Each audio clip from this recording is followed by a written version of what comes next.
ജീവിതത്തിൽ നിങ്ങൾക്ക് തോന്നാറുണ്ടോ, എനിക്ക് മാത്രം എന്താ ഇങ്ങനെ, എനിക്ക് മാത്രം ഇത്രയും പ്രശ്നങ്ങൾ എന്താണ്, എൻ്റെ ജീവിതം ഇങ്ങനെ ആയിപ്പോയി. പലരും നമ്മുടെ കൂടെ പഠിച്ചവർ, നമ്മുടെ ബന്ധുക്കൾ, അങ്ങനെയുള്ളവർ നോക്കുമ്പോൾ അവർക്കൊക്കെ നല്ല ഉയർച്ചയുണ്ട്. പക്ഷെ ഞാൻ മാത്രം ഓരോ ദിവസം കഴിയുന്തോറും താഴ്ചയിലേക്ക് പോകുന്നു. ഞാൻ എങ്ങനെയൊക്കെ രക്ഷപ്പെടണമെന്ന് വിചാരിച്ചിട്ട് പറ്റുന്നില്ല. ഇങ്ങനെയൊക്കെ തോന്നാറുണ്ടോ?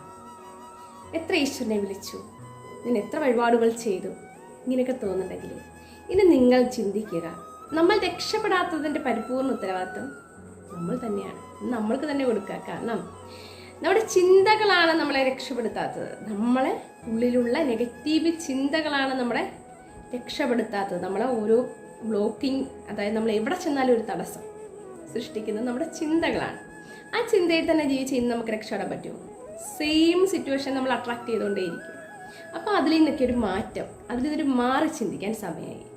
നിങ്ങൾക്ക് ഇങ്ങനെ വരെ പ്രശ്നം ഉണ്ടെന്നുണ്ടെങ്കിൽ നിങ്ങൾ ചിന്തിക്കുക, ഇപ്പോൾ പോകുന്ന റൂട്ടിൽ നിന്ന് മാറി ചിന്തിക്കാൻ സമയമായി. നിങ്ങൾക്ക് നിങ്ങളുടെ ചിന്തകളെ മാറ്റണം, പോസിറ്റീവായിട്ട് ചിന്തിക്കണം എന്നൊക്കെ ആഗ്രഹമുണ്ട്, നമ്മുടെ ജീവിതത്തെ ഒരു സക്സസ്ഫുള്ളാക്കി മാറ്റണമെന്ന് ആഗ്രഹമുണ്ടെന്നുണ്ടെങ്കിൽ താഴെ കാണുന്ന വാട്സപ്പ് നമ്പർ കോൺടാക്ട് ചെയ്യൂ. Thanks for watching.